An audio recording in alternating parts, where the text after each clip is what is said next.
My God, I hate drugs.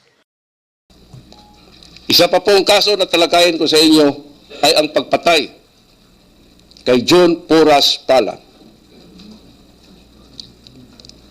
Isa po ako sa gihire ni Mayor through SPO for Sunny Binaventura, yung kanyang trusted aid and driver. Gihire ako ni Sunny sa halaga po na 3 million pesos. Dahil sabi ni Sunny, galit na galit si Mayor Rudy kay John Pala. Dahil sa palagi nitong atake araw-araw sa radyo. Tinanggap ko po ang kontrata. Pinunta ko si SPO1 Jim Tan ng Santa Ana Police, Davao City.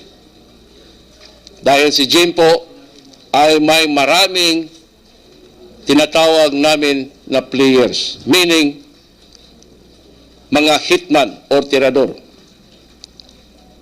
Sinabi ko kay Jim Tan, ng offer na kontrata ni SPO4 Sunny Binaventura ay 2 million. Pumayag si Jim Tan. At merong binigay na 500,000 pesos na operational fund. Sa madaling sabi po, kami ang nagplano na i-assassinate si John Porras Pala. Gumawa kami ng pag-ambos kay John Pala. 2 times. 2 times din siyang nakaligtas.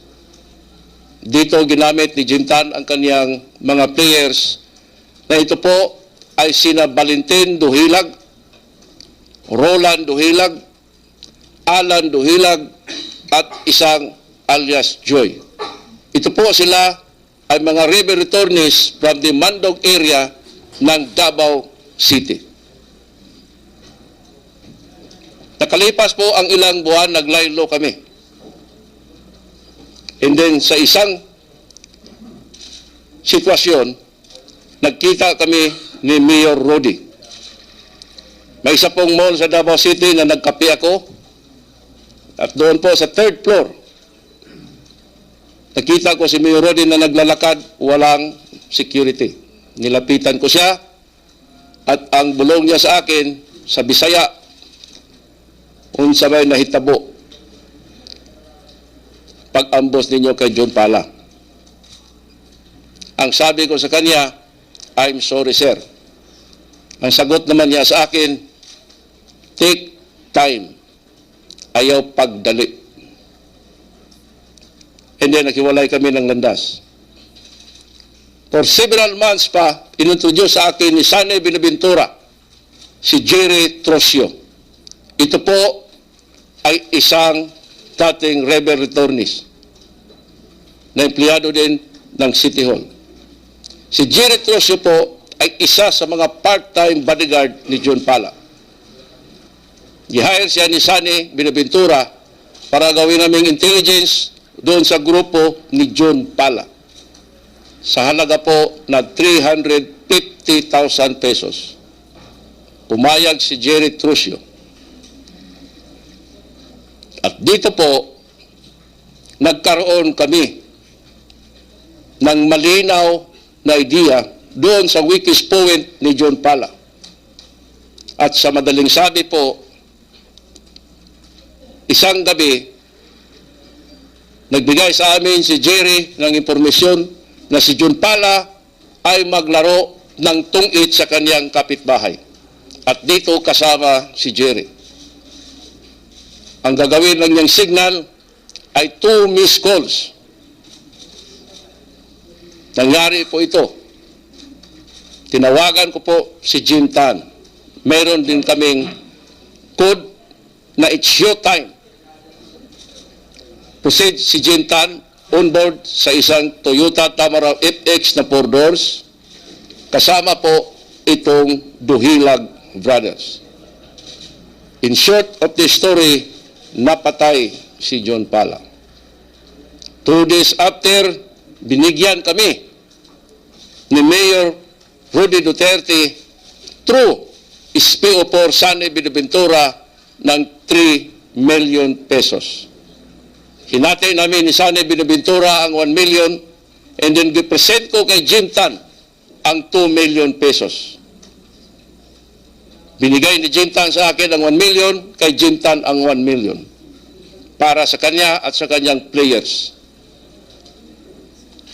At for several months, kung hindi ako nagkamali, tinawag ako ni Sani Binaventura through cellphone, nag-advise sa akin na mag-proceed sa bahay ng girlfriend ni Mayor Rudy Duterte sa Ecolan. Kasi doon, pagbigay pa si Mayor Rudy ng bonus sa amin. Ang sabi ko kay Sani, pagsama ba kami? Sabi niya, tapos na ako. Kunin mo ang 1 million mo doon. Pumunta ako mag-isa, pumasok ako sa bahay, at doon, sinabi ni Mayor Rudy sa akin, ang 1 million. Sabi niya, 1 million. Tinanggap ko at sabi ko, salamat sir. And then, umalis ako. Ito po ang buong katotohanan sa Pala murder case. Consider na po ito ngayon as solved. Isa ako sa nagpatay kay John Pala. Isa pa po tatalakayin ko na kaso ay ito po ang tao na pinahuli sa amin ni Mayor Rudy Duterte. Ito po ay notorious na dating sundalo ng Philippine Constabulary. Nabanggit po ito ni Edgar, ito si John Bersabal. In short po, nakuha namin ito sa Kaputian, Samal, recorded po ito ng polis ng Samal. Dahil ang pag-aresto po namin ay covered kami ng warrant of arrest. At dito po, dinala namin siya personal kay Mayor Rudy Duterte. At dito nakausap siya ni Mayor at minura ni Mayor Rudy. Ang sabi ni Mayor sa amin, in Visayan parlance, lubaan na ninyo. Meaning, patayin nyo na yan. Dito nahirapan kami kasi na-present ito sa Kaputian Police. Ang kasama ko po na nag-present sa kanya, si SPO3 Jerry Baguhin, si SPO4 Bay Pabo. At dito po, nahirapan kami. Pero ang ginawa namin, pinuntahan namin ang Chief of Police ng Sigaboy Police Station. Kasi dito po, na-issue ang warrant of arrest from the Davao Oriental Court. Dahil dito, kinausap namin ang station commander ng Sigaboy, na noon po ay si Inspector Romel Mitra. Dito po, binigay namin kay Inspector Mitra ang gusto ni Mayor. Pumayag po si Inspector Mitra dahil notorious nga itong taong ito, si John Bersabal. Sabi namin kay Inspector Mitra, pirmahan mo lang yung logbook namin na you received the living body of John Bersabal. Pagkatapos dito, isenaryo mo mamayang gabi na si John Bersabal ay naka-escape. Dahil sa gabi ngayon, pag-uwi namin ng Davao, along the way, itatapo namin ang katawan ni John Bersabal. Nangyari po ito. Nakita si John Bersabal, banda ng Compostela Valley, patay na. Dito po, nakasuhan po kami at ang Sigaboy Police. Tinatawag kami sa Commission on Human Rights ng Davao City. At dahil po dito, gipresent namin yung logbook na na-receive ang katawan ni John Bersabal, buhay ng Sigaboy Police. At dito hindi kami nasama sa kaso. Ang nakasuhan lang po yung isang pulis na kinausap namin na huwag siyang mag-alala kasi si Mayor Rudy na lahat ang bahala. In fact, gipresent namin siya bago kami nagpresent sa CHR ng Davao City. Personal kay Mayor Rudy at si Inspector Mitra. At sinabi ni Mayor Rudy na huwag siyang mag-alala, siya ang bahala lahat. Pati na sa kanyang salary sa pulis na mawala kung masuspended siya. At dahil po doon sa kaso niya sa human rights, na-suspended itong pulis na ito. Pagkaalam ko, 6 months. Pero kontento naman siya sa kanyang suspension. Ito po ang buong katotohanan. Isa pa po, dahil po sa may blind loyalty and obedience kay Mayor Rudy Duterte at sa kanyang campaign against criminality and illegal drugs, dito po nakagawa ako ng isang illegal judgment call that led to the untimely death of my 2 brothers. Sila po ay involved sa illegal drugs, gumamit ng illegal drugs at magproteksyon. Napakasakit po ang ginawa kong desisyon. Wala po nakakaalam nito except ako lang. Alam ko ngayon, yung mga pamangkin ko na nalaman nila na isa ako sa instrumento sa pagkapatay ng 2 kong kapatid, si Cecilio at si Fernando. Tanggap ko po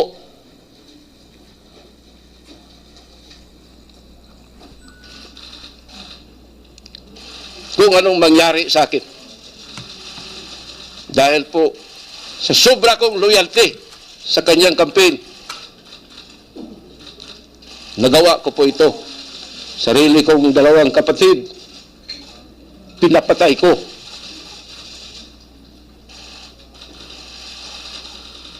Panawagan ko po sa mga kasamahan ko sa pambansang kapulisan na hindi po solusyon ang pagpatay. Managot po tayo sa batas ng tao at batas ng Diyos. Usigin tayo ng konsensya natin hanggang sa katapusan ng angka natin.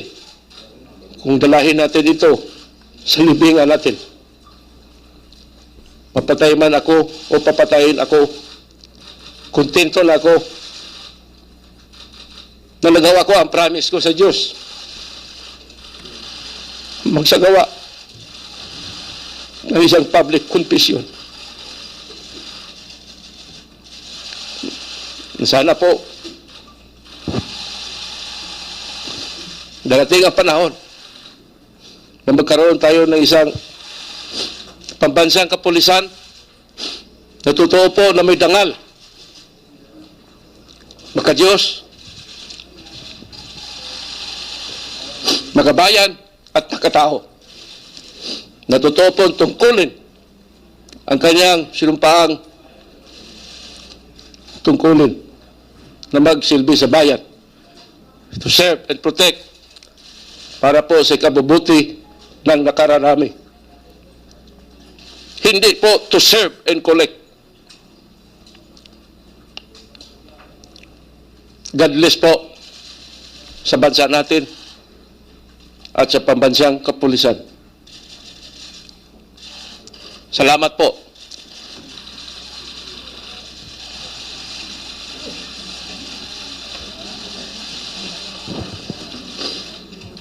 Ihi mo na ko siya.